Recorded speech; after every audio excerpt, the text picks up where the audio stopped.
India is like a microcosm of a large part of the world.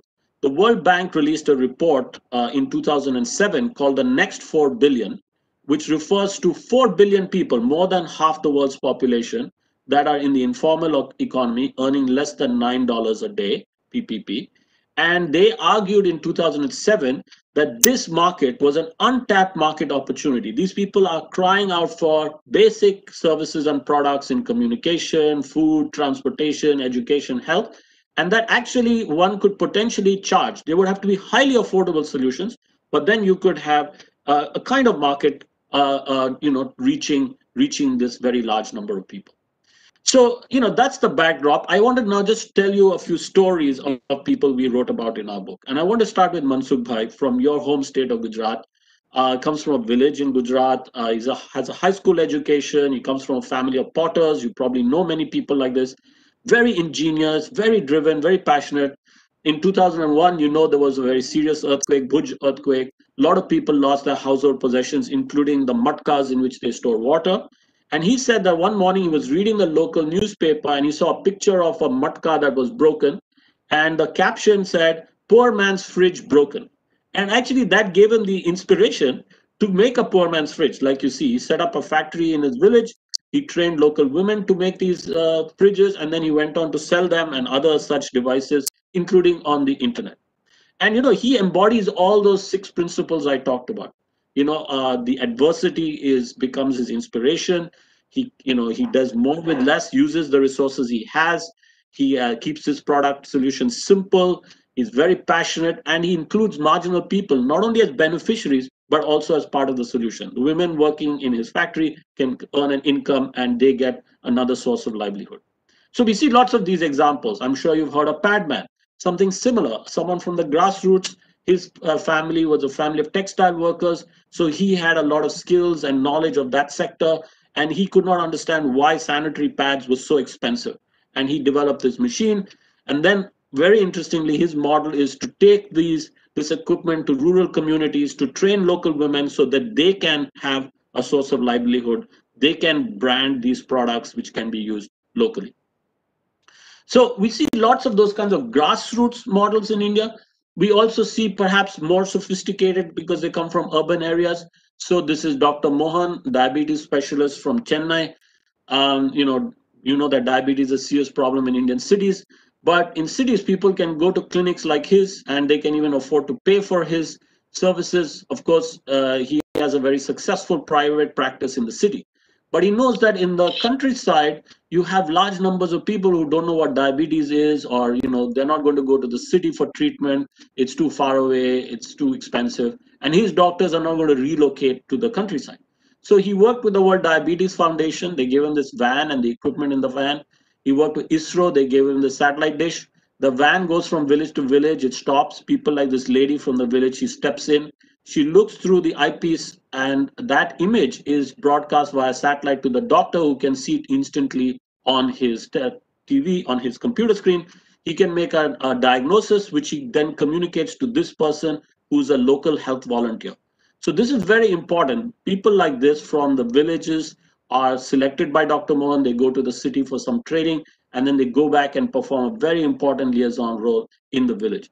And actually, this model is something that I have seen in many other countries, including in Bangladesh. I'll talk briefly about BRAC in a second. They have used this local health volunteer kind of model for a long time to introduce primary health across the country. Of course, we see others who have applied these principles. If we talk about productivity, Devi Shetty in Bangalore has been applying all these principles of scientific management to keep quality high and reduce price dramatically when we're talking about heart surgery. And he applied principles that, for instance, Henry Ford used in making the Ford Model T car affordable. Basically, looking at all the steps that would go into an operation like a heart surgery, and then identifying those steps that only the doctor can and should do, and everything else is done by paramedics or the family or the patient themselves.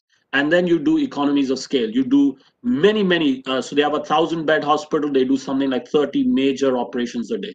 And by doing all this, you're able to reduce cost, but you keep quality very high. Another example, I'll give you a very different sector. This is Selco. This is solar electric lighting company. Harish Hande is the founder in Bangalore. You see, what he is doing here is to sell solar lighting solutions to people who are outside the formal economy. So he said that the best lesson in life he learned was from a fruit cart vendor, a typical customer for him. And she told him that 300 rupees a month for solar lighting was too much, but 10 rupees a day was not. And he realized, he had to work backwards from the problem that his customers were facing and their world. This is what I said. You cannot take solutions for people in the formal economy and expect them to work for people in the informal economy. You really have to understand what is their context and then design a solution. So he said, how, this fruit cart vendor, she would wake up in the morning, she would take a loan from a money lender. With that, she would buy fruit and vegetables, which she would sell during the day. With the money she made in the evening, she would repay the money lender with interest, then buy food for her family. And then if she had 10 rupees left over, she would use that to buy kerosene. So he worked backwards from that insight and said, how can I now offer solar lighting to that lady at 10 rupees so that instead of buying kerosene, she buys a much better light? And then he develops his solution, which again uses local people like this gentleman, person from the community. Harish Hande identifies people like that. He trains them. Then he worked with a bank because they don't have bank loans, bank accounts, and a credit history. So Harish Hande worked with a bank. The bank gives them a loan, which Harish guarantees for 6 months. With the loan, this person sets up shop, like you see here. He buys batteries, panels, and lights. He charges the batteries during the day, and the evening he rents them to people like the fruit cart vendor for 10 rupees. So her life is much better off. She has a better quality of light for the same cost. She can do work more at home if she has a business and increase her income. Her children can read and so on. So she's better off. But so too is this guy, because after 6 months, he has a credit history and he's in the banking system and has a micro business. So you see lots of these examples from small organizations, very ingenious solutions, but often the criticism is that they lack the resources to scale. So this is where the large organizations come in. And I'm sure all of you have heard of BRAC, but when I heard about BRAC, I was completely amazed at what they were doing. And I've spent now several years going to Bangladesh and working with BRAC on various projects. And it's really remarkable how they have taken best practices from various sectors to really make a transformational difference, not only in Bangladesh, but also in many other countries. And they are in health, education, microfinance, social enterprise. They're not afraid to charge for some of their services, very small amounts, but that way they're able to cover their costs and they're not entirely dependent on donors. And as I said, they have very good business practices. They have zero tolerance for fraud. They have very good financial management. They have good HR practices, good management information systems.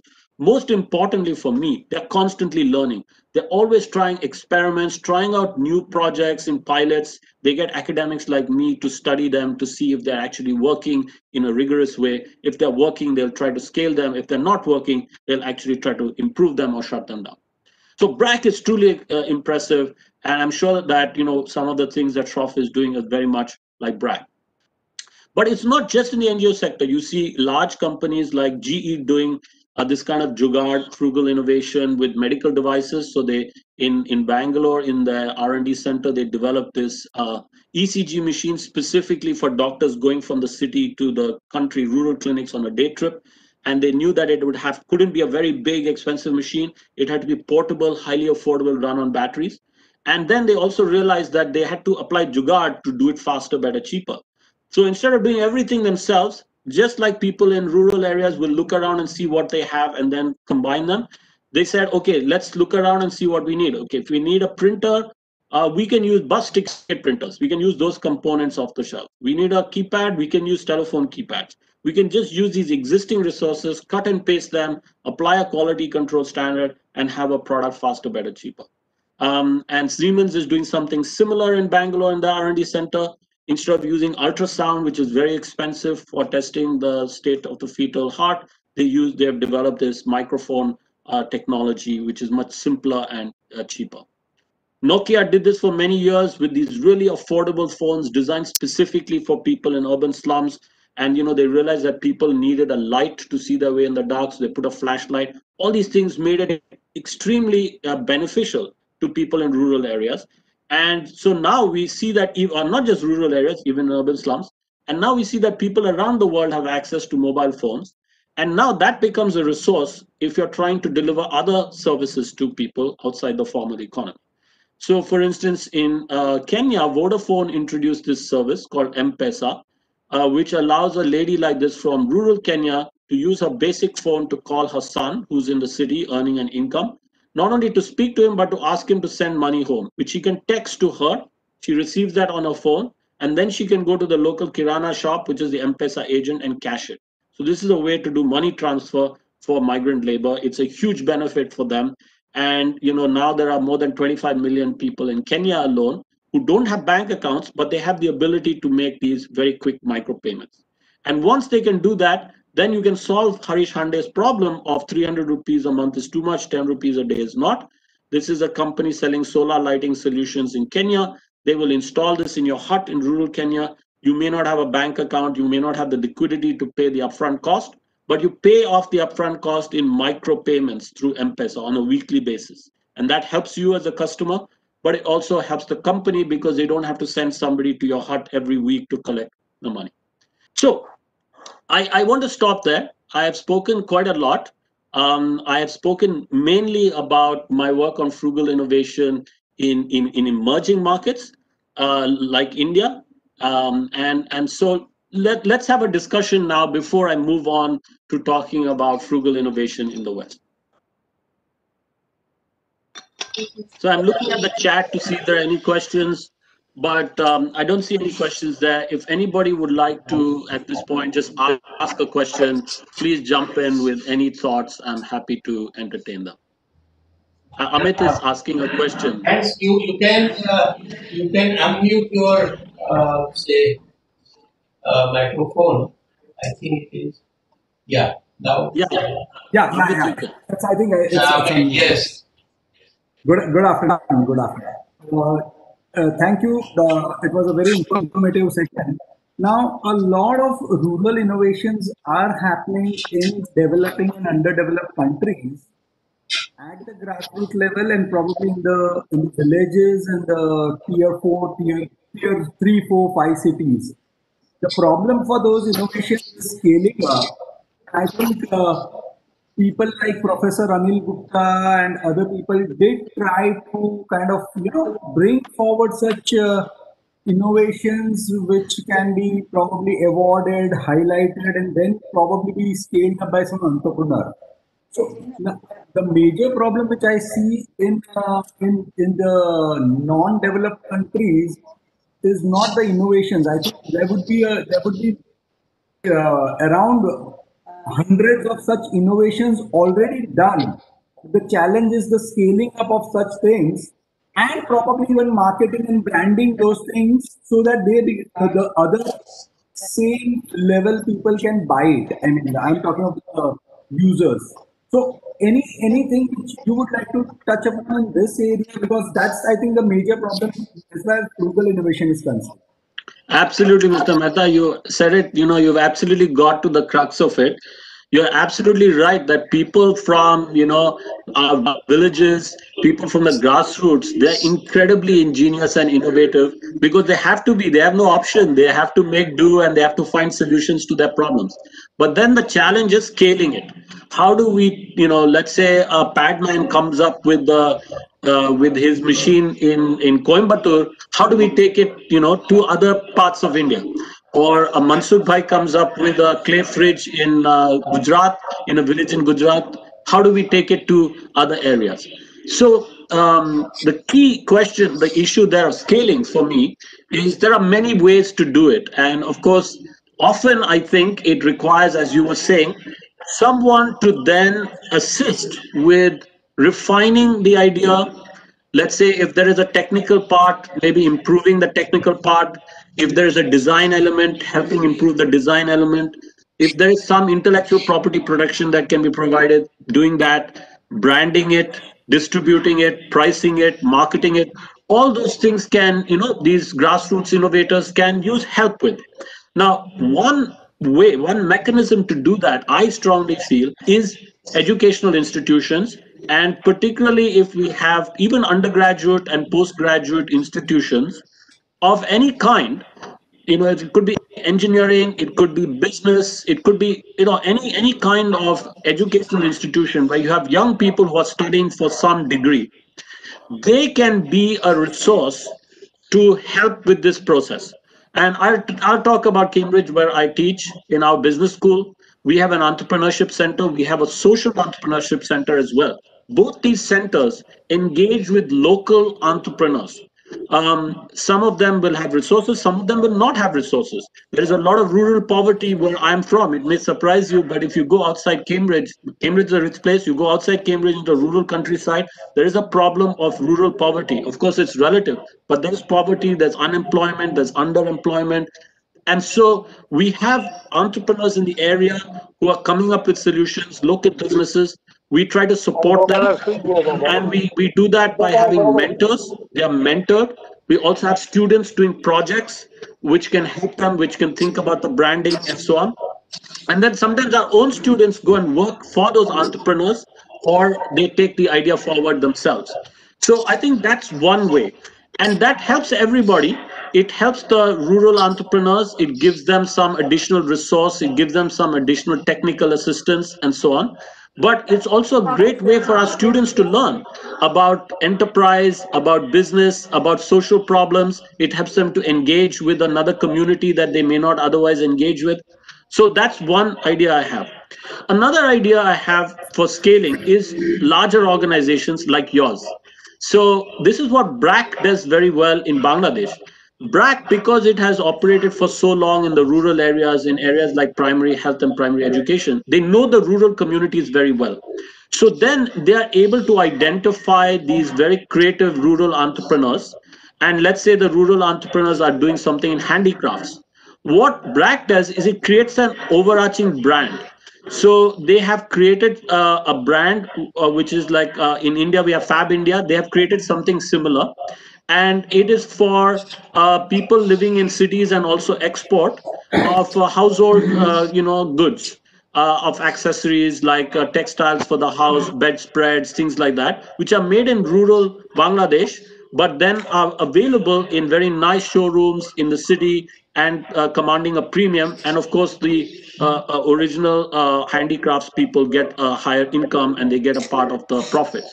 So larger organizations like yours or the government can act as by procuring these products and services from micro entrepreneurs. So let's say Mansukh Bhai's fridge, for instance, you could be a procurer. You could use the fridge if you have facilities. You could buy the fridge. For instance, just seen Indian Railways has gone back to using the pyalas, the clay pots for drinking tea. So they can just one organization by buying these pots can create so much business and opportunity for potters in rural areas. A third idea I have is this idea of social franchise. And I think this is something that can be applied very well to products like the Mitti Cool fridge. It can also be applied to the Padman's his machine. The idea of social franchise is just like with a franchise. If you think about McDonald's, McDonald's does not own all the McDonald's restaurants around the world. That would be just too much. That would require too much risk and cost for them. Instead, they have a formula of how a McDonald's restaurant should be and how it should be run. And then any local person can buy into that formula, become a franchisor. So the franchisee can spread their brand and their footprint around the world without incurring the costs and the risks. And somebody local will do all that activity. But of course, the franchisee will make sure that the franchisor will make sure that the franchisee follows the recipe. And that can be done with many of these solutions. Like you can imagine Mansukh Bhai being the owner of the brand of the Mitti Cool. He has a formula, and then local entrepreneurs can set up their own factories in the same way, making a local Mitti Cool. And this is exactly what Padman has done with his machine as well. He trains local groups of women, and then they become owners of that kind of solution, and they create their own sub brand, and he trains them to use those machines. So these are some ideas, but you are asking absolutely the crucial question: how do we scale these ingenious solutions? And I think there are many different things that people can do. Even Mr. Prabhu, scaling, Vikas, sir, it's also just to add on to that, it's not just about scaling, it's also avoiding or bringing those solutions as a platform where they can be scaled up. Because he doesn't know that he's in a gold mine, but he doesn't know that. And how can Amit government bhai, or NGOs? Yeah, Amit bhai, sorry. let me add this with the other questions which have also come. I see a question from Sumitra Mukherjee, followed by Saroj Shekhawat ji.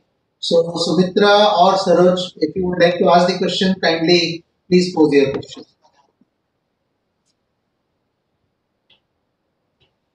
Thank you. And my question is that, like, we have seen that many intelligent people, they are really doing good work and innovating, and not everyone is fortunate to get connected to organizations like that or many other. Like even the UNICEF and UN as a global level, they are also having innovative center. Even ICRC is also doing the same. But the question is that when we talk about the low scale, and then as long as you did talk about the scale, but how we can make them marketable and make the others aware that this is available, and this is where we need to resource, and the resource management is comes to a kind of, I would say, a challenge. So what is your experience in that case, and how do you see that, how in the best example we would like to put it? Just to introduce myself, I am Sumitra Mukherjee. I am actually working for Danish Refugee Council and currently posted in Amman, and soon I will be country directed in Bangladesh. So I'm very happy to hear, and I know Black very well. So that's me, and yeah, I would like to hear from you. Thanks. Thank you, Shumita. That's very kind. And yeah, it's great that you know it, Bragg. I'll give you an example of what you are asking in from Gujarat, which is Amul. So we don't even have to go to Bangladesh and brag to see how so each individual dairy farmer does not have the resources to pasteurize the milk, to brand it, to market it. So you create a cooperative, you have a kind of a holding body, a central body that can aggregate the supply and then also aggregate the demand. So they become like the intermediary, the holding brand, if you will, and they can aggregate very disaggregate supply, and they can aggregate very disaggregate demand, and that way create scale. And actually, they concentrate the resources needed for that. So that principle, I think is a very powerful principle, and it's kind of linked to what I was saying about the social franchise as well. And Fab India has done something similar. So they are in the middle. They're like a platform with two sides of the market. Buyers like you and me in cities and the export market, and then suppliers, small weavers and handloom manufacturers all over the country. Individually, they would not be able to do anything. Once you have this platform in the middle, they are able to aggregate and create economies of scale. Another great example of that is Amazon. This is exactly what Amazon has done. If you think about their assets, they're extremely asset light. They just have this intermediary digital platform, this website that actually aggregates so many millions of suppliers on one side and so many billions of customers on the other side. And of course, there are immense economies of scale and productivity over there. So, especially now when we are in a digital age, these digital platforms, which can be, accessed and delivered on a mobile phone, which is ubiquitous, becomes a very powerful way to achieve these kinds of economies. I'll talk a little bit more about it if we have time. I'll give another example from India, which a more recent example later on. I see Saroj has a question. Saroj, you want to ask your question? Good afternoon. Good afternoon, everybody. It was really wonderful hearing you, Mr. Prabhu. And I thank Saraj, you'll have to be a little loud. Your voice is feeble. Please take the microphone near your mouth, please. Audible. Still very low. Just one. Better now, sir? I can hear you, Saroj. Go ahead. All right. So once again, good afternoon, Mr. Prabhu, and good afternoon, Tiwari sir, and thank you very much for connecting me to this platform. I'm Dr. Saroj Shekhawat. I'm currently in GSFC University. I am assistant professor in biotechnology, as well as I'm also heading the innovation and incubation center of the university. And you talked about frugal innovation, and I completely agree with you that frugal innovation in a country like ours is like the need of the hour. My question to you would be like, and that is something which we face, and this is one of the challenge to actually get the students started, kind of on this path of frugal innovation, because everything is getting like, this brightness of the IT and technology and artificial intelligence and everything. It somehow kind of have made it very like, blinding to an extent that frugal innovations have taken a backseat and it has to be more technological centric. And it has kind of intimidated the students into thinking that if it is not that, then probably it's not a good place to start with. So my question to you would be that in what way could we like, motivate the students to actually be like, frugal innovators and, get onto this path? That's a great question, Dr. Shekhawat. And actually, I know exactly what you're saying. It's not only students who are motivated by the flashy and cutting edge technology and so on. We see that even with engineers in companies, people working in companies, they come to work to push the technology frontier. And I have, for instance, when I presented some of these ideas to people here in Cambridge who are working in high-tech companies like ARM makes all the chips in all our mobile phones. They're a big Cambridge company.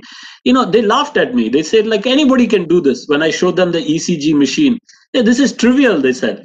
I said, it may be trivial from an engineering perspective, but try commercializing it and really reaching people. So when it's abstract, to answer your question, when something is abstract, it may not seem appealing. The moment you make it practical and you actually engage students in a practical challenge where they have to practically solve these problems, like the students from Stanford, for their course, they actually had to come up with a working prototype. It wasn't an abstract thing. They actually had to show how this can be done. Trying to solve a problem at 1/100th the cost is not a trivial challenge, even technically. And once you make them try to solve it in practical terms, and moreover, when you actually connect them to the real people who are really facing the problem, then you see they get really highly motivated.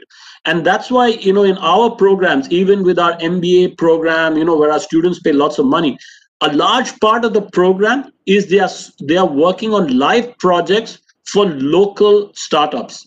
And of course, it's supervised by an academic, but a lot of the work, a real problem, is solved by a group of 4 or 5 students. We always have groups. They're not done individually because we believe now a lot of problems are solved much better in groups, small, diverse groups. So they, in their first term, when they come here, one of the first things they do is they are working on a live problem for a local client. Some of them could be biotech, so high tech, but some could be very like nature conservancy, where there are no resources and real problems, or could be social enterprises and so on, solving problems of unemployment and poverty. And when they are engaged with real people who are facing real problems, then they get motivated. So what I would say is bring it into the curriculum, bring that kind of learning by doing these practical problems, dealing with real people. That is transformative. Thank you so much. You rightly said that, solving it ourselves and, actually doing it and these life problems taking up, definitely I will go forward. So I'll definitely try to implement it. We have a question from Dr. Vinita Bardia from United Way of Baroda. Vinita ji, please go ahead. Hello, Jaideep, and thanks to Shaw Foundation for doing this webinar very well. I know the most basic challenges are basically the scaling up and marketing up. But I also look for, because there are many innovators when we go to ground level part of it. And United Way Baroda has been working in the ground level since 34 years basically. So we could say many innovation coming about that way. It may be from the children perspective, or maybe a farmer perspective, or maybe small technical person working on that part of it. So I was thinking, how do we, like your group can, help us to make some innovator centers in specific villages or urban areas where we can take it them to that level, fine tune them, and only then and ask them to make their own products that way. Irrespective taking up any institute, take it up and make their own brand product. Maybe why this innovator can be given a royalty part of it to go ahead, and he or she can take a larger level, because the ideas and thought must have precursor to him or her that way. So maybe taking that leverage, if we can do something togetherly, we are open for it that way. So for whole Gujarat, if something comes out, we can partner it out with a lot of innovations and maybe come out with some social enterprise like what Fab India did. Because Fab India started with the Seva Mandir, one of the good NGO in Rajasthan. I'm being a part of Seva Mandir. Last, I think, 10 years I was with Seva Mandir. And really, they came out, they took this beneficiary to a higher level. And they were very illiterate farmers, I would say them. And they were used to go to the Denmark, Germany, and market their products. So if That's a that very case, good. we can, yeah, so in that case, suppose we do this way and you can help us in that case, we can really collaborate and do some good work that way. That's my That's a question. So very how good this can help suggestion, us? Dr. Vaidya. Yeah, that's an excellent suggestion. And I was telling you how in our business school we have both a entrepreneurship center and a social entrepreneurship center. And not only do students do projects, we also have what we call an accelerator program or an incubator program, where every term we identify promising new enterprises, like you were saying, established ones, where what they need is a bit of tweaking to go to the next level. And they go through a kind of training program over 8 weeks where they have a mentor, somebody who has already been there, done that, has been successful, has also failed, is well connected, knows all the issues, and that mentor helps them to tweak their business. So it's a bit like consulting, but it's all free. It's all done for free as a service. And that helps the innovators and the entrepreneurs who've already reached a certain level to go to the next level.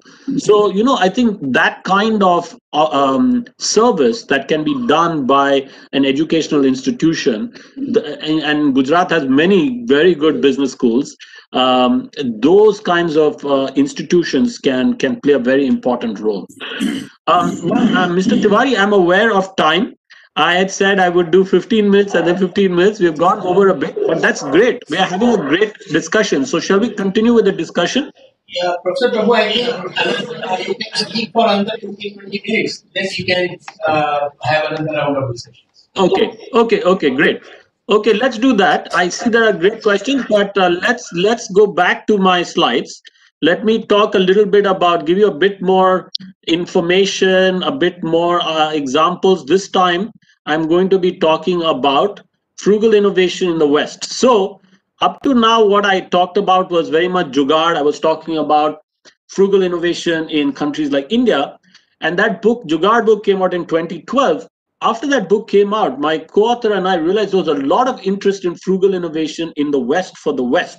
So we started to study it, and we realized that in affluent societies, and now, of course, you see this in India too, and I'll come back to that.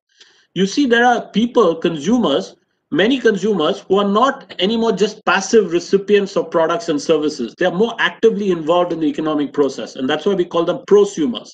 And they are actually driving three very important movements.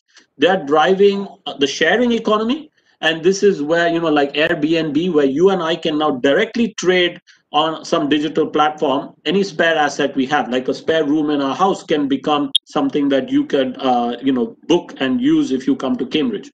The maker movement, this I think is even more transformative, something really important, I think, for India and for manufacturing and livelihoods. This is where now small teams, sometimes our students, like the Stanford students I was telling you about, they can do things not just in software, but also hardware. They can make things, products, which only a big company or a government could do maybe 10 or 20 years ago. And the third movement is the circular economy, where we are really thinking about the environment. Instead of just taking resources from nature, making things which we sell to people, which they then dump, we are thinking of reducing, reusing, and recycling. And we see a lot of this happening in the West. If you look at the sharing economy like Airbnb, that sector was pretty small in 2013, but it's expected to grow very dramatically by 2025. And the reason, and this was what I was talking about when I gave the example of, for instance, McDonald's, is the business model is fundamentally frugal. It is asset light. So here's what is Brian Chesky, who is the CEO of Airbnb. This is what he's saying. He says Airbnb is potentially competing with the big hotel chains like Marriott. Now, if Marriott wants to add capacity, let's say 30,000 rooms in a year, they have to physically build it. That takes time, money, labor, all that. Airbnb can create that capacity in 2 weeks. Why? Because they actually don't have to create anything. They take what's already there. And this is a fundamental principle of Jugaad. Use what is already there. So people already have spare assets, spare rooms in the house. All they have to do is just click and put that resource on the Airbnb website for others to access. So that's the idea of these very frugal business models. And you see this in many other areas. So BlaBlaCar will, we have this in India also now. It allows people who want to commute from, say, Delhi to Chandigarh. They can sell the spare seats in their car to someone else who wants to make the journey, and that helps them cover the cost. And again, you see this kind of exponential takeoff because it's fundamentally asset light. Airbnb does not have to own any physical assets. Those are already owned by somebody else. Now, I'll talk about the maker movement because I think this is a much more powerful movement. This was what I was saying about small teams. I'll just skip. I'll talk about this example. So this is a former student of ours here in the business school. He was a mature student.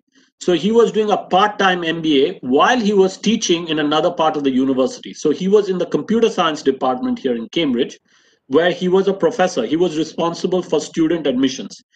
And he and his colleagues realized that there were fewer and fewer young people in the UK applying to study computer science, even at Cambridge.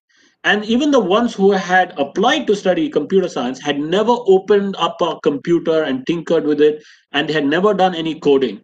And he said, this is a problem.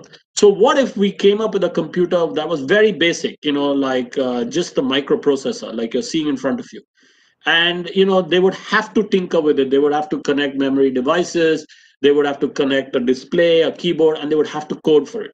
And it would be so cheap that if they broke it, it wouldn't be a big deal. The original one was $30, but now they have a $5 version of this Raspberry Pi computer.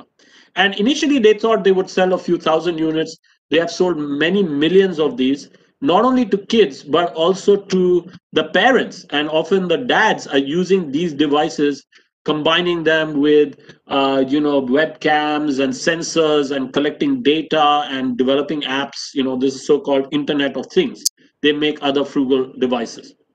Now, many of you are in education. There's a former student of mine, Prabhu, who said, he took this Raspberry Pi, which I just showed you, he gave it a cladding, he branded it called CoLearner, and then he loaded it with something called the Khan Academy.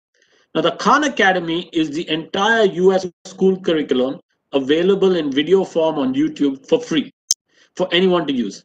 But Prabhu said, well, there are lots of kids around the world. They don't have access to the internet. They don't have access to PCs, but they will usually have access to a TV. So you can take something like this, connect it to a TV, and then a kid, even in a rural area, kids can study together and do peer-to-peer learning. So these are some of the possibilities we see. We carry around very sophisticated computers in our pockets. These are networked, they have cameras.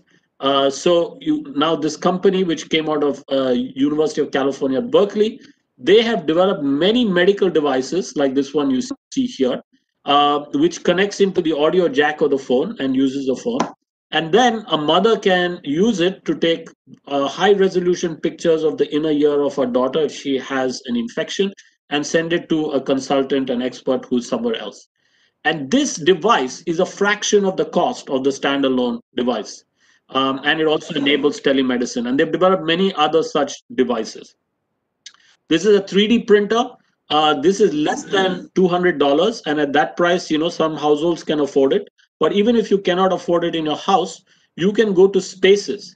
Sometimes they're called Fab Labs or tech shops or make spaces. In India, there is a Makers Asylum. I'll talk about it in a minute. So these are like workshops which have traditional tools like lathes and so on, but they also have digital manufacturing tools like 3D printers, laser cutters, circuit board printers, etc. But most important, there's a community of people you can bounce your ideas off and get inspiration from. So you remember I told you about those students from Stanford who came up with this baby warmer for their course. For that course, they had to come up with a working prototype. And they didn't know how to do this. They had this idea that, it could be like a blanket that the mother uses to keep the baby warm, but that's not enough. You need something that will keep temperature fixed for a period of time. And they didn't know how to do that. They went to the tech shop near Stanford, and they were talking to people there. And one of the people they talked to was a former NASA scientist, and he told them about phase change materials, these really waxy substances that you can put in a pad and you can heat either with hot water or electricity, and this will keep temperature fixed for a period of time. So this is a crucial aspect of this product. Without that, it wouldn't work. And this is one of the students. Later on, went on to form this company, Embrace. Her name is Jane Chen, celebrated by Obama. And the question that was asked, how do we motivate students? This is one way to motivate them. People like political figures can celebrate what they're doing. And in fact, Obama, when he was president, he hosted a maker fair in the White House to celebrate these kinds of things, to encourage such people, to make it, cool to do this kind of thing, not only to start up, Google and Facebook and all, but to solve these kinds of problems for people around the world. And, he also points out this could be a new type of, we talk about make in India, that's made in America. Americans are also trying to create and win back manufacturing that they have lost, but a new type of manufacturing, a kind of more value add, maybe micro factories, which are more sustainable and more creative. And this whole maker movement, actually now it's a worldwide movement. You have these, big exhibitions every year in many cities over several days, where parents go and even their kids display things that they have made. So, I'm going to skip ahead a bit. I just want to talk a little bit before we have another discussion about, how this is now coming to India. This revolution is coming to India. So I first talked about the Jugaad book, which was about India. Then I talked about, frugal innovation, the second book I just talked about. And then my co-author and I realized that now India has moved on as well. India, some of these things I talked about, 3D printing, all these kinds of maker movement or sharing economy, all that's come to India already. So actually, India is combining its innate traditional ability with Jugaad, combining those with some 21st century tools like 3D printing, more smartphones, internet, all these kinds of things, to come up with a new generation of frugal innovation. So just last year, we released an updated version where we actually featured a lot of Indian cases. And what we argued in the book was that, look, you have in India, actually, we have always been prosumers in India. We have always faced necessity, and particularly in rural areas. If you think about it, Indians have always been very good at sharing. When I was growing up in India, we had to share resources. We shared all kinds of things, clothes, comic books, textbooks, toys, games, cycles, all these kinds of things were shared and passed on from one kid to another. So we are used to that. Making, we have, hundreds of years of tradition where people are very good with their hands, especially in rural areas. They're very good at making things out of wood, out of metal, out of clay. We have that deep in our traditions, in our society. And if we talk about circular, that too is very old in India. We always recycle things, we reuse everything from pickle bottles to jam jars to plastic bottles. We're very good at reusing and recycling things. So the question is, how can in the 21st century India and Indians build on their traditional abilities but use new tools like these things I was talking about, 3D printers, smartphones, etc., and cheap computers, to really move to the next level. And I'll just give you some examples of people who are doing this.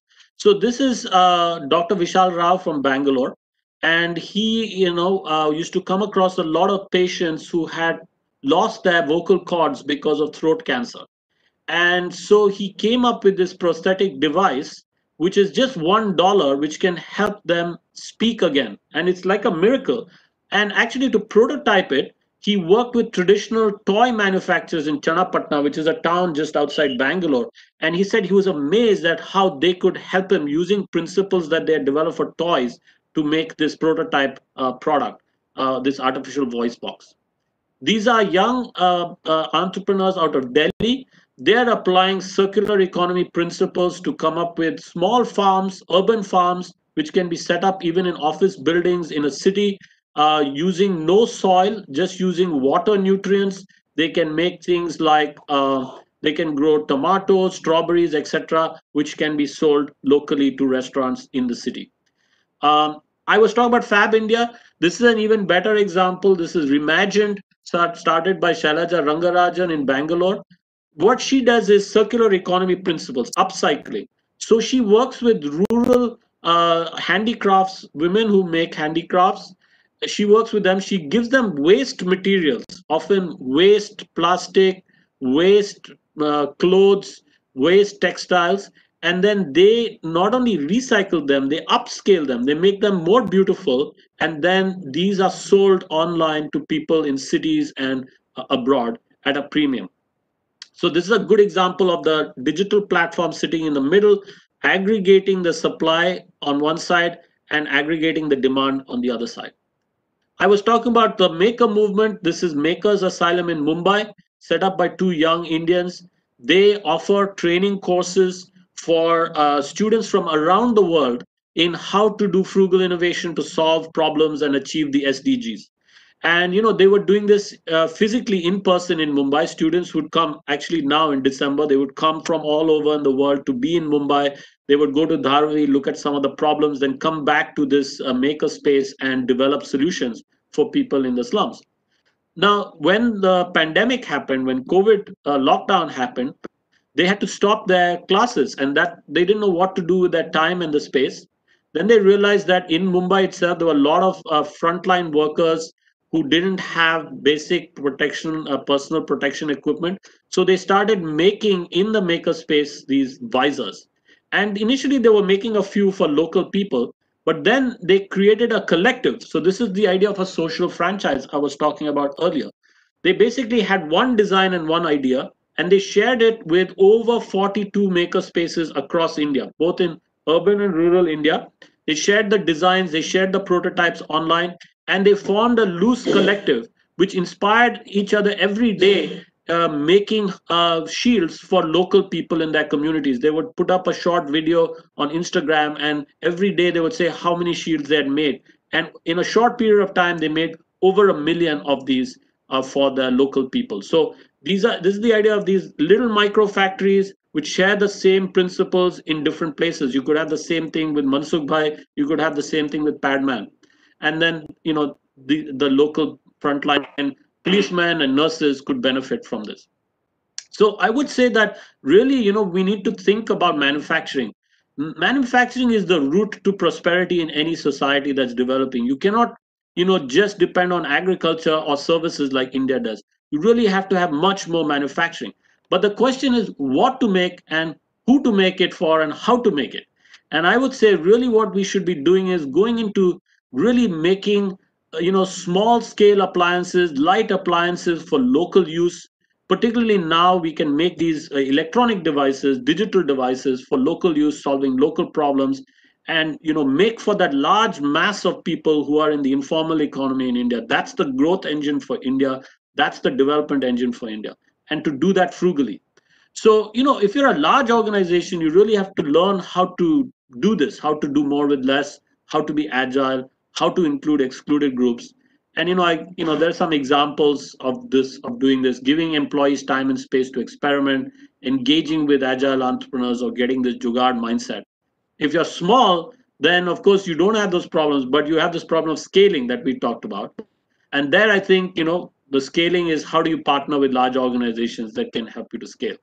So that's a big challenge. So I'll just conclude now, and we can have a discussion for the remaining time. I'll just conclude by saying that, based on my work over the last few years, I really believe that the world needs this kind of frugal, flexible, and inclusive innovation.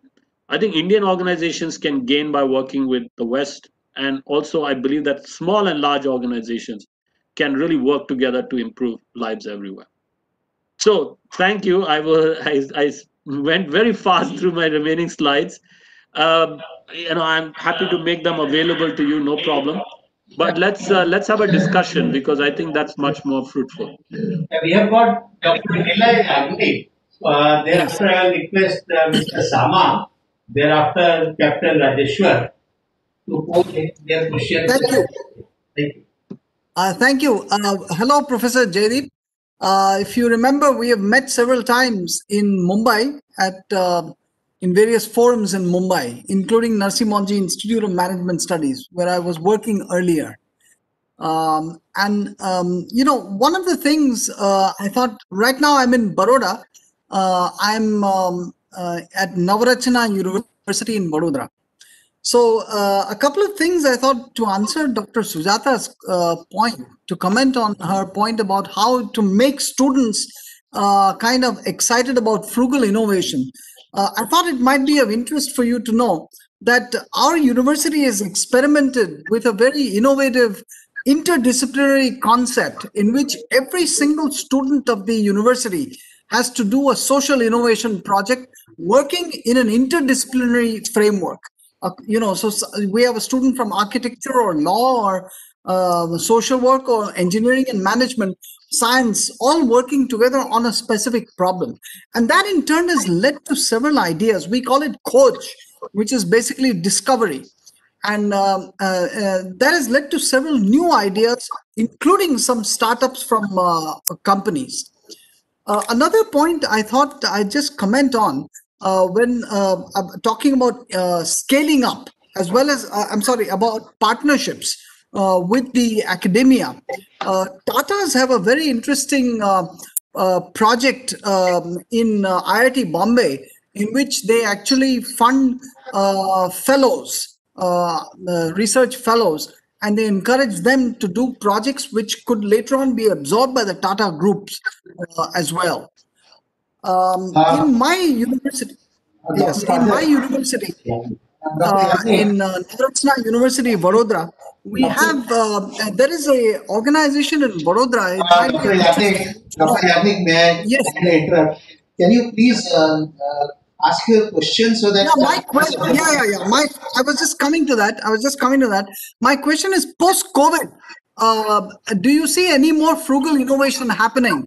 Do you have examples of some interesting frugal innovation happening? We have a COVID low-cost COVID kits right here in the city of Vadodara, incidentally. Do we have such kind of innovation examples? So first of all, Dr. Yagni, it's very good to reconnect with you. Delighted to meet you and see you again. And also thank you for sharing what you're doing in your university. That's brilliant. That's exactly what you should be doing, I think.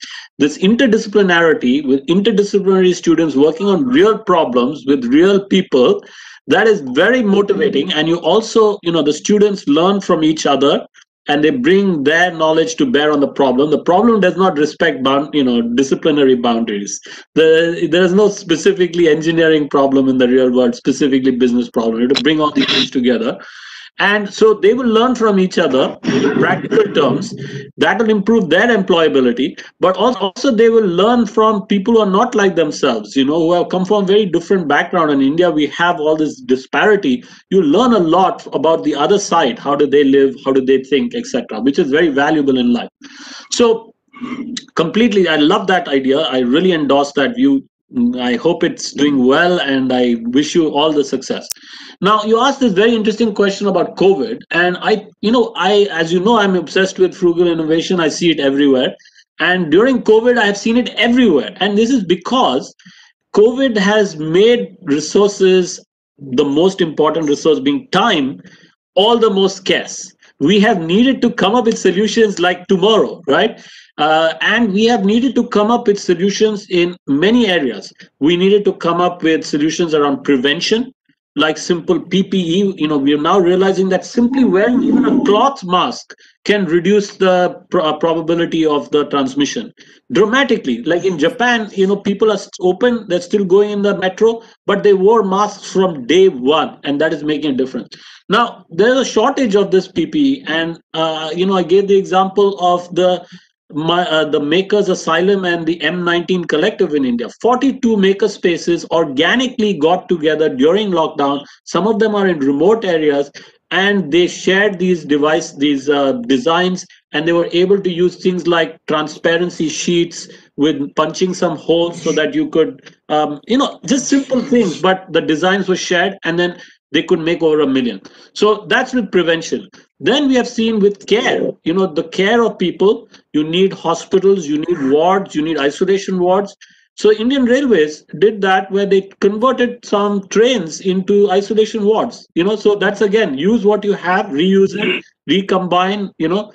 And then we talk about cure, in terms of coming up with a vaccine, or in some cases, more interestingly, using basic drugs that have been used before to solve some problems. So in the UK, they discovered they could reuse dexamethasone to deal with people who had severe breathing problems. And this actually has now started to save more lives than, all the ventilators and all that kind of stuff.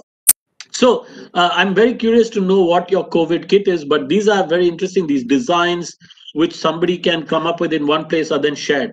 In Italy, for instance, they came up with they took a scuba diving mask and they found a way to rejig it to make it into a ventilator, and then they shared that designs online, and thousands of centers around the world have downloaded to make local ventilators. So thanks for that question. I hope I was able to answer it. Thank Mr. Prabhu, Mr. Sama has done around 4 decades of work in water resource development and natural resource management. I think he has a question to ask. Sama sir.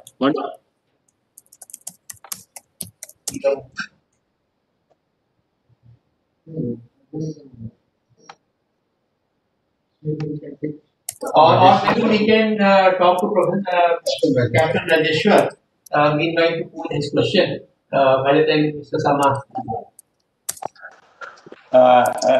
Shall I start? Yeah, Sama sir is there. Yes, Sama sir. Yeah, it is in the lockdown. I have traveled more than 25,000 kilometers in India. Okay. And I have seen all the villages, and I'm in the farmer now. Now, one thing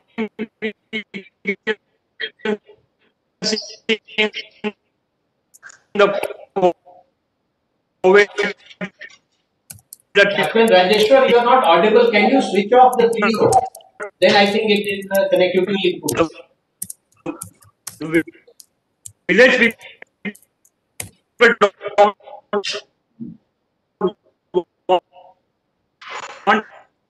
Captain Rajeshwar, you are still not audible. Maybe it will be better if you write your question on the chat box, and then. Hear me? Yeah. Meanwhile, Mr. Sama can ask his question. Professor Prabhu, it was very interesting, very igniting. Yeah, can you hear and ultimately, yes, innovations are very, very important. I have been a witness to Mr. Gupta, Anil Gupta. I am since last 45 years. A lot of rural innovations were brought out. Not help was also given to that. But ultimately, with all that, except very few, nothing could be marketed. Or it was given a scale. The difficulty was acceptability by the modern consumer now. If it comes through a big brand, same thing, it is acceptable all over the world because it's a big scale, big numbers, everything, and nicely packed and all that. So that's one problem. But the problem which we are facing now with getting modern technology that everybody has in a smartphone, even in India, half of the population has internet now. So all that, all what is fed to them is their way of thinking and all that. You see, trusting the media is a big question. Hundreds of fakes of things are appearing into it.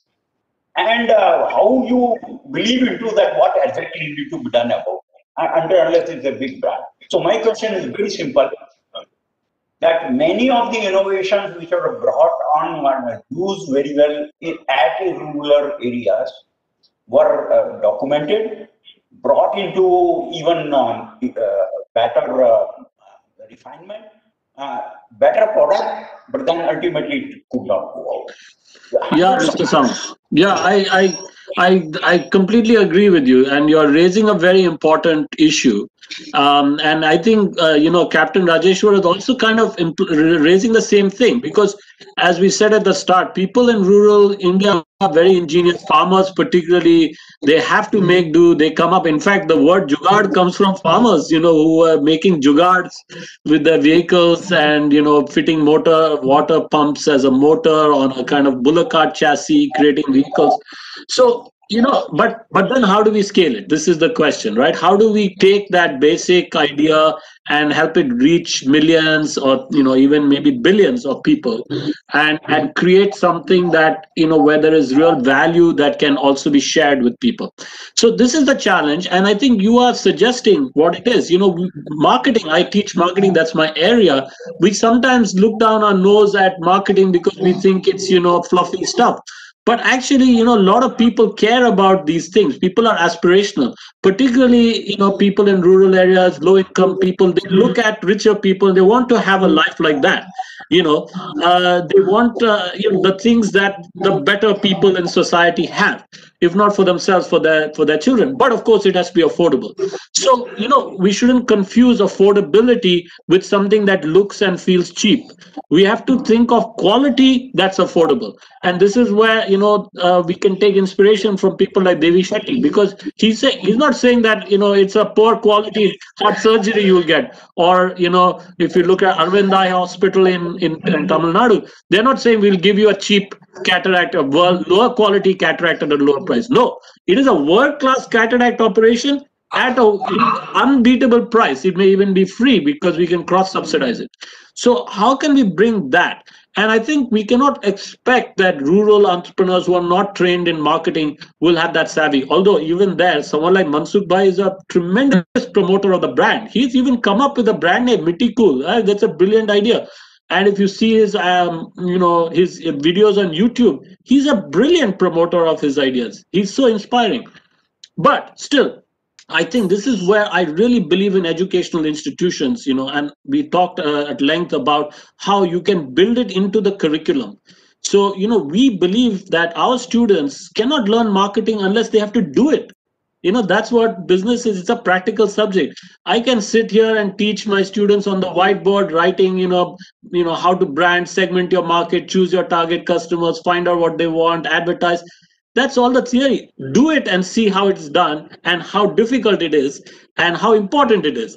And I think this is where, if we have our students actually working with these entrepreneurs, trying to help them take their idea to the next level, create those aspirational brands, and that could be transformative. And it is not only small brands that suffer. You said big brands can make this work, but even big brands stumble. If you think about the Tata Nano, it was a brilliant idea, brilliantly executed from an engineering perspective, failed from a marketing perspective, because they didn't understand this basic thing, even though they are in India for 100 years, that yes, because your customers are poor doesn't mean they're not aspirational. They don't want the world's cheapest product. They want a cool product that's affordable. So how do you do that? That's not simple, but it can be done, and has to be done. And our students, our young people, know how to do that. And they know how to do it with social media, which doesn't even cost money. They can do these viral programs, these viral campaigns, which catch the imagination and can spread ideas very, very affordably. Just to add on to what you said, XPRIZE Foundation actually works on the world's problems. I think Indian government should come out with something like that, which is really incentivizing, rewarding those such innovations, and maybe a platform like something like a Kaun Banega Karodpati. I'm just saying that showcase that on a national level, and actually market it to the masses. If a combination of such things is done, probably, then maybe such ideas would probably see the light of the day. Yeah, thank you. Mr. Mehta, great idea. But, let's not wait for the government to do that. Why doesn't the Shroff Foundation do that? You can do it, and you can make it into you can start local. We don't have to start with the whole country.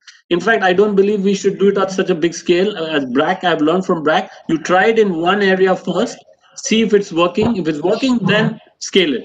And maybe I think that's a brilliant idea. Why not try it within your organization? Have a challenge. And by the way, that's what we do with our students as well. Not in our business school, but the students themselves have created across the university in Cambridge. They have created a student organization called Cambridge University Entrepreneurs, and every year, annually, they have a grand challenge competition. They declare, the challenge maybe how to vaccinate. Maybe this year it will be how to vaccinate 100 million people at a certain price. That would be the challenge. And then they have a competition, and student teams, interdisciplinary teams, will compete with each other. There'll be some judges. They will present some basic idea with a prototype, and then they will get some money for it, and then they will get support over the year to come and actually come up with a solution. So I love your idea, Kaun Banega Crorepati kind of idea. Could be even something similar, like who's going to solve a big SDG, what's the solution for female empowerment? What's the solution for livelihood? You can choose one of the SDGs. That's a great framework. Have a challenge, have some parameters of the challenge or the competition, open it up to people, have a nice judging panel, have them present it, and then have some mechanism to choose a few of those ideas to support going forward. I think that's a brilliant idea. Captain Rajeshwar Singh, now that your video is closed, in case if you want to ask a question, please go ahead. Can you listen to me? Can you hear me? Yes, we can. Thing is that I've seen so many villages in my 9 months, and I've traveled more than 25,000 kilometers in the lockdown. And most of the villages, they are happy. I've seen they have got a local innovation and they are happy with this. Once we go inside and create some new technology, they are not happy with it. And they are happy whatever they are doing it. Instead of we are trying to move them here, we should go inside. Like in my village, in Rajasthan Thar desert, you don't get a manpower of 20,000. In Bombay, I get MBA in 10,000. So there is people, we should move it down, and whatever, they don't want light. I put the inverter, they say we don't want light. They want to sleep in the night. So my inverter will go, but they don't want. So they have got everything. They are very happy, and whatever the things they are doing, the whole thing on the frugal economy. My question is whether these young people can move towards villages, rural area, and then scale up the whole thing. What do you think? What it will happen? Let me just first of all, Captain Rajeshwar, thank you. This is a wonderful. Let me just add another component from Dr. Sudhir Sinha. He is professor at IRMA. Because of poor network, he is not able to reach out, so he has texted me. He wanted to know what will be the role of corporates and why in promoting the frugal innovations to happen more often, and how they can do it structurally to help these innovations go commercial and grow without taking those initiatives under CSR Act. Okay, great questions. So great questions. So let me take Captain Rajeshwar Singh's first. So first of all, Captain, really good to hear about your experience in rural India. I can imagine it's been very inspiring. You have learned a lot, and you have really learned about their lives from their perspective. Now, it's very interesting to hear that you say that they are very happy, and I can imagine, because when lockdown happened, think about all those millions of people who ran away from the cities. They went back to this village because there is some level of security in their village. But we also have to ask the question, why do so many people still go to cities?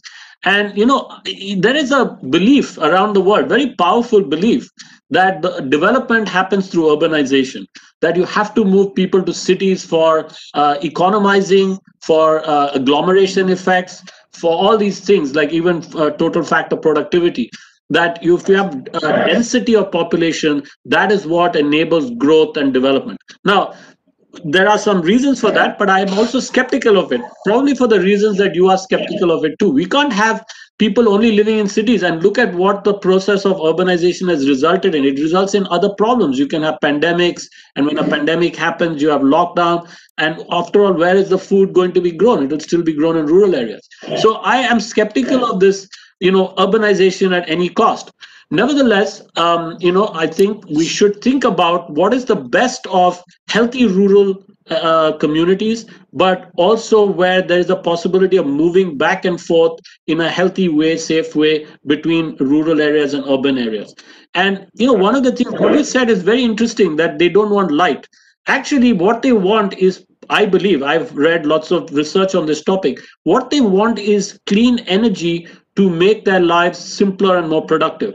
And here now we have lots of very interesting solar based solutions to come up with solar water pumps, to come up with even solar TVs. We have a company here making intelligent solar TVs for people in rural areas.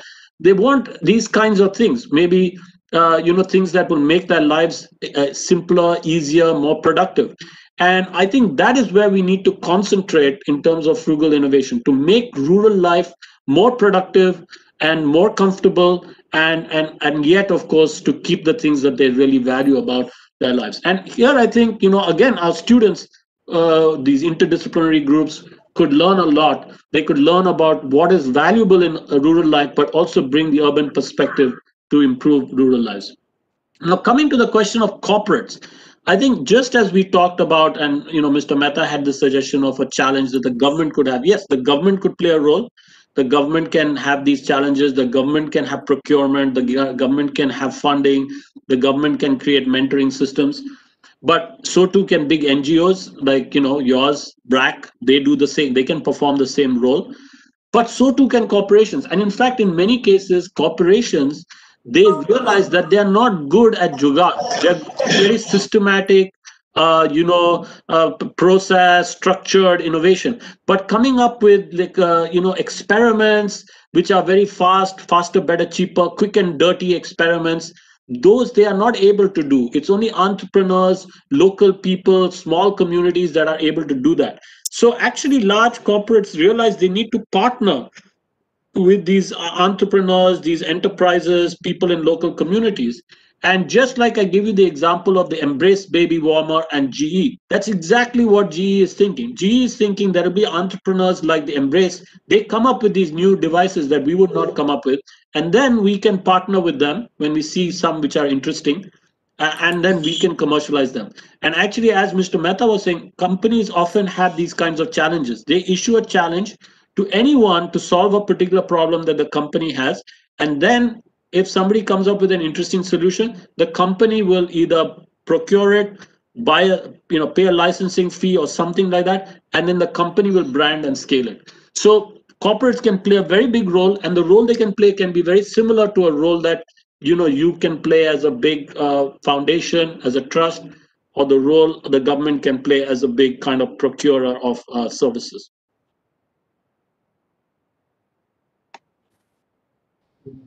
Thank you. Good one. Ashwin bhai, can you summarize the session and help us in having the vote of thanks? Mr. Ashwin Shah? Yeah, thank you. Yeah, okay. Thank you, Vikas. First of all, I would like to compliment SFT, Dr. Jaideep Prabhu, Tiwari for the wonderful introduction, the speech, the thought sharing, wonderful. Unfortunately, I was also tied up with an important company meeting, so I had to be shuffling between the two. So I must be honest that I was not attentive all the time, but whatever I did here, it was very, very great. And I'm sure myself, Atul bhai, we remembered my father, his father, the way they were supporting innovation. So yes, corporates can play a role, NGOs can play a role. And I think the word jugaad sometimes is seen as a, let's say, derogatory kind of word. That it's koi dam nahi hai. Whereas actually it can be a very, very important one. The kind of points that were raised, the kind of sharing of examples that Dr. Prabhu you made were very, very interesting. And the kind of challenge that you talked about, that ECG, portable ECG, really, I mean, I was very happy to hear that you really throw a challenge which is so impossible looking, and yet people can come up with something, or the incubator for the babies. So it is possible to do things, see through whatever is looking impossible and come up with solutions. So wonderful. I think it was a great platform, and I'm sure everybody is has learned quite a lot, and will be able to apply in a small way in their lives, and also support people who are doing this. So thank you very much, everybody. Wonderful. I learned a lot, and though I did not fully attend, which also I must say, but it was still very, very useful. And going Thank you. forward, the kind of tips that you gave, be asset light, learn to connect people, the consumer and the supplier, both may be very small. So you create a platform and make sure that the deliveries of the right thing at the right price is done. So a lot of things. I think the world is going through tremendous changes, and I think most of them are going to be good. Let's all be optimistic. Thank you, Mr. Shah, for the very inspiring words. I must say, I'm so impressed that despite being very busy, you have got the essence of many things I said. You know, you highlighted, you gave the GE example, you highlighted the importance of having these digital platforms that can aggregate supply and demand, bring these two sides together. So you picked up a lot of the elements, and really, even though some people have a negative view of Jugaad, I believe that at heart there is an essence there which can be applied for good. The basic principle of seeing what you have and then joining the dots to solve a problem is very powerful, and challenging people to do that. I also like very much your optimism. I think we have many reasons to be optimistic. For me, one of the biggest reasons to be optimistic is our young people, and particularly if you look at India, it is a very young country. Young people don't know limits. They don't know what is not possible, and if issued a slight challenge and given a right context, they are remarkably good at solving problems and achieving things. So I would like to really thank everyone for this opportunity to talk and to share ideas. I'm so impressed with what you are doing, the great work all of you are doing, the amazing insights that you have, the initiatives that you have, and the questions that you have. And I want to wish all of you a very good luck and very good fortune with all the impressive things you're doing. With this, I thank Professor Prabhu for readily agreeing to our request 2 months ago for this talk. And one comment I will of your question is that we keep on telling that Indian innovators somehow are not recognized, or people do not really popularize their innovations. If you read, in fact, 3 authors which I have read recently, one is obviously Professor Prabhu in his book Frugal Innovation, then Paul Pollock and C.K. Prahlad. They have talked about how to design innovation based on the needs of the people and tailor the whole thing as per the needs. Perhaps this is one stage where Indian innovators are, in fact, largely missing out. Otherwise, I don't care whether it is made in China or made in India or made in USA, as long as product is as per my requirement. In fact, this is one area where NGOs who have huge outreach, that is Gujarat NGOs who have Sadhguru is working with 3 lakh farmers, Shaw Foundation working with around 1300 farmers, and there are other organizations who are working tens of thousands of farmers and people. Can we identify some of our problems, engage ourselves with the innovators, and become the prosumers for them? That can be one at least good thing which will happen on the both sides. And another request to Dr. Shekhawat, that since last 10 years I have gone to various CSR organizations, various universities, IITs, requesting that can you make a water commode which can consume only 1 liter water. If in aeroplane we require only 200 ml of water, so why we require today 15 liters of water in the Indian toilets? In fact, if your students can take up this challenge, or another thing where I have spent 20 years, I could not succeed so far, is to get Ruby 2 sanitary pads for the rural area, which should be as good as the commercial sanitary pads.